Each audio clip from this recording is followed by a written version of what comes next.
It's been 2 months. Where is the claim? Huh? You guys are still checking the documents. Hey, please understand. No, it's about his family. Please. Hello? Cut చేసాడా? విదేశాల్లో term insurance తీసుకుంటే ఇదే అబ్బా బాధ.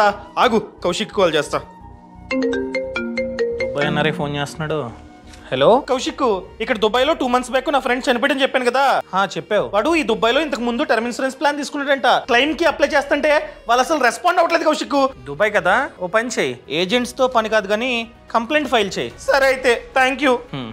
చాలా మంది NRIs విదేశాల్లో పాలసీలు తీసుకుని, అనగా ముఖ్యంగా టర్మ్ ప్లాన్స్ తీసుకుని క్లెయిమ్ ప్రాసెస్ తెలియక ఇబ్బంది పడుతున్నారు. నన్ను అడిగినట్లయితే విదేశాల్లో కన్నా ఇండియాలో తీసుకోవడం చాలా మంచిది. ఎందుకంటే ఫస్ట్ బెనిఫిట్ అండి, విదేశాల ప్లాన్స్ తో కంపేర్ చేస్తే ఇండియాలో plans 30 to 50% cheaper term plans. And దాంతో పాటు మీరు ఎన్ఆర్ఐ కాబట్టి 18% GST కట్టాల్సిన అవసరం లేదు. అండ్ మనమే కనుక ఇయర్లీ ప్రీమియం చూస్ చేసుకున్నట్లయితే ఎక్స్ట్రాగా 5% డిస్కౌంట్, టోటల్ గా 23% వరకు డిస్కౌంట్ మనకైతే వస్తుంది. 2 కోట్ల కవరేజ్ గల ప్లాన్స్ చూసుకున్నట్లయితే ఒకవేళ మన ఏజ్ తక్కువ ఉండి పెద్దగా జబ్బులు లేవనుకోండి, మంత్లీ ప్రీమియం 823 రూపీస్ నుంచి స్టార్ట్ అవుతుంది. అండ్ ఇండియాలో అయితే 99 years వరకు మనమైతే టర్మ్ ని పెట్టుకోవచ్చు, విదేశాల్లో పెట్టుకోవడానికి లేదు. అండ్ ఇక్కడ బెస్ట్ పార్ట్ ఏంటంటే డెడికేటెడ్ రిలేషన్షిప్ మేనేజర్. ఫ్యూచర్ లో క్లెయిమ్ కి అప్లై చేయాలంటే ఆయనకి కాల్ చేస్తే చాలు, అతనే A to Z చూసుకుంటాడు. అర్థమైందండి? అండ్ మీరు దీనికోసం ఇండియాకి రావాల్సిన అవసరం లేదు, అక్కడే ఉంటూ డైరెక్ట్ గా తీసుకోవచ్చు. ఎలా అంటే ఛానల్ ప్రొఫైల్ లో లింక్ ఇచ్చా, క్లిక్ చేసి అక్కడుండే డైరెక్ట్ గా తీసుకోవచ్చు. All the best. ఈ రీల్ ని మీ ఎన్ఆర్ఐ ఫ్రెండ్స్ కి షేర్ చేయడం అస్సలు మర్చిపోద్దు.